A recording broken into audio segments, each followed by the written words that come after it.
video on the S&P 500. This is the E-mini S&P 500 chart that we're going to go over today. I'm going to try to do daily updates as we're progressing up to this what I believe is a triangle pattern. So we're up right now in this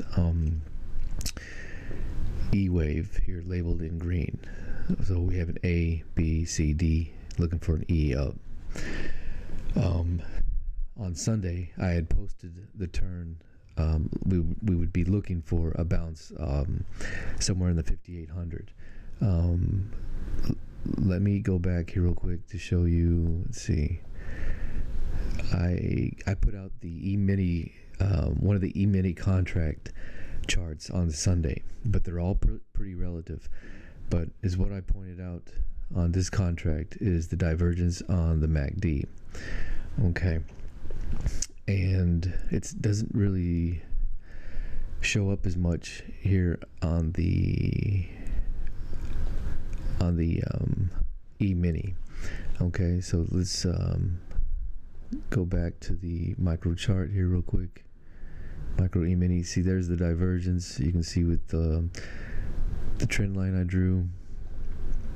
Let me try to get this out of the way so you can kind of see the higher lows that the momentum bars are making right here. Okay, this is your divergence, and it's just kind of, I just didn't really pay attention, but the E-mini just doesn't have that divergence. But that's why I'm going to put these videos out on a daily basis here and try to just track this movement. And it's going to be real important because I'm anticipating a bigger move down once this E leg here completes. So I don't really have some standard targets for the upside right now. I just want to point out that from this C leg we came down in we came down in 3 moves. 1, 2, and 3. There was an extended C leg here. So we just count the first move. So we'll measure our A like we always do to get our C. I didn't really get that perfect. Let me do that one more time.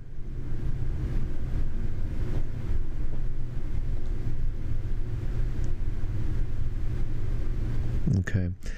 So the 200% and this support line that I have in white, this was a significant support and resistance line, a demand and supply zone.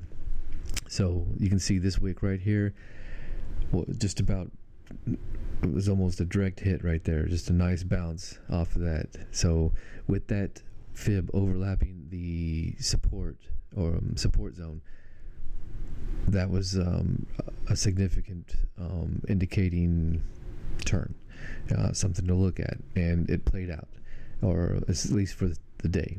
So let me get rid of this real quick, the fibs. So we need at least 3 moves to the upside to complete this E leg. Now this trend line is going to help us determine on how far this leg is going to go. So if this move kind of drags out, the longer it drags out, the lower the high is going to be. All right. One indicator I'm looking at right now for this E-mini contract. This isn't the micro. Again, this is the E-mini S&P 500. I'm noticing the MACD. It looks like we're starting to turn a little bit, just really subtle, but it looks like it's about to turn. But the RSI is really what you want to look at. We kind of have this, all this space to play and still be considered bearish.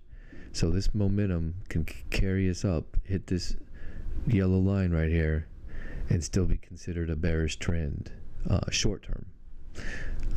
The whole chart still is in a bull trend. But anyways, let me get rid of that. So yeah, I need to focus on the RSI for the next couple of days and see how that ends up. So it's looking like it kind of wants to, the trajectory of it wants to kind of go more of a 45-degree angle instead of straight up. So Looks like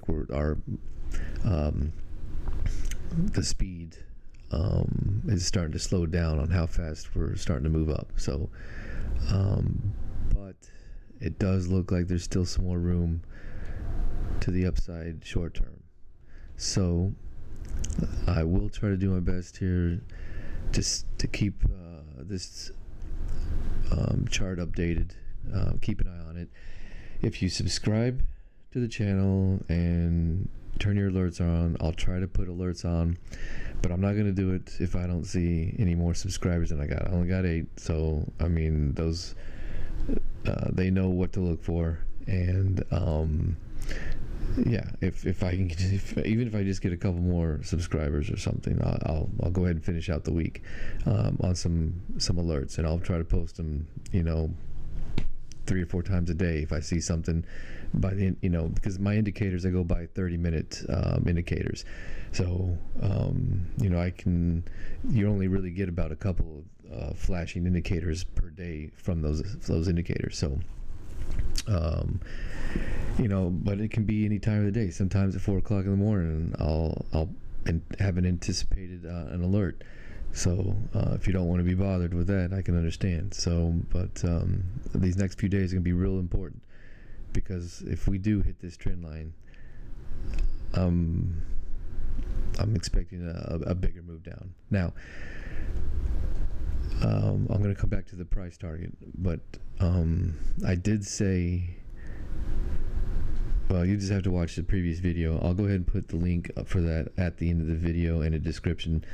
But February 5th, that week, 5th, 6th, 7th, and 8th, maybe those few days, we're anticipating some kind of turn date there. So keep an eye on that. Like I said, it's the other video there we can watch and see what I'm talking about there with the time series. But as far as this short-term target, we need 3 moves, and we really only started the first move right now. So we haven't even gotten our pullback. We've tested this support, well, it's a resistance level right now. And this is on the daily candlestick. So this wick looked like it did poke through a little bit. So it's really too early to tell if we're going to break through. The only thing I can say is that with this strong push off the bounce, off that 200% fib, and we opened where we closed, it's short term, it's pretty bullish, I would say.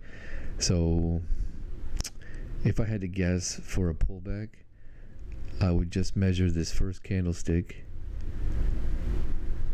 And every fib right here that I put up is a target. Okay, so if it goes past the in ascending order, if it goes past the 123.6, then your next one's the 138.2, then the next one's 161.8, and then the next one's the 200.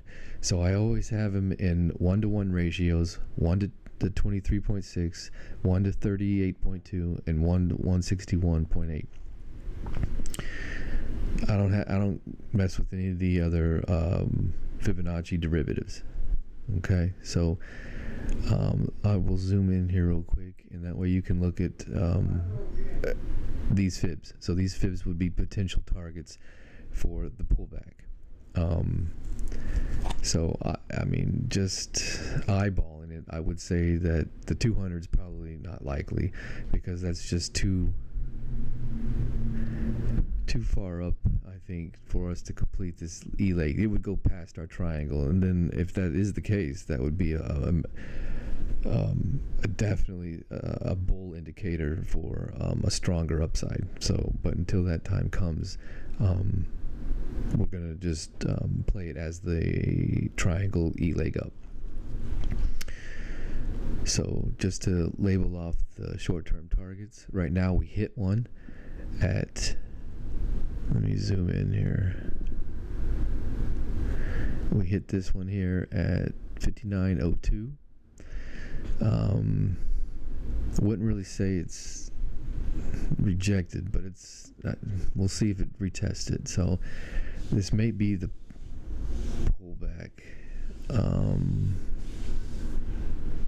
But we'll know by this time tomorrow. I mean, if it did pull back, it could pull back. Probably anticipating 50% on this one. So yeah, it actually, I didn't realize that it hit that 123.6 already.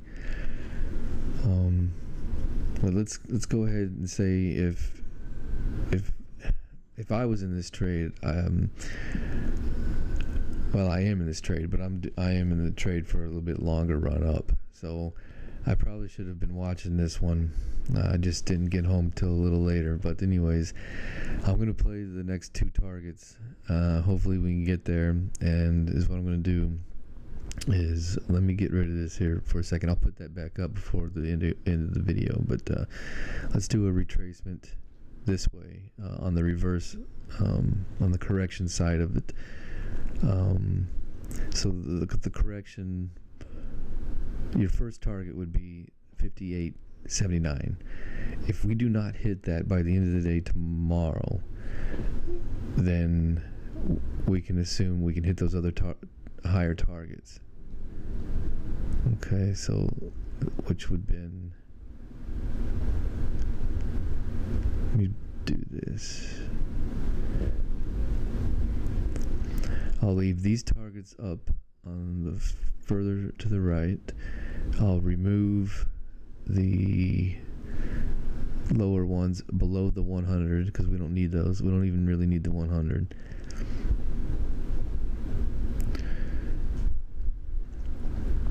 These are our targets tomorrow, and the pullback to watch for is just the 23.6, but I'm going to leave the 38.2 up there also.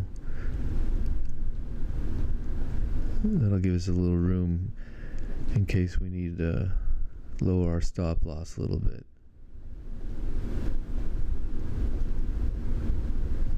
I'll leave these two. Yep. Okay.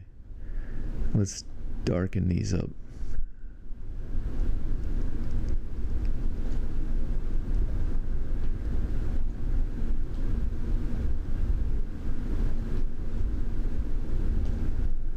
All right.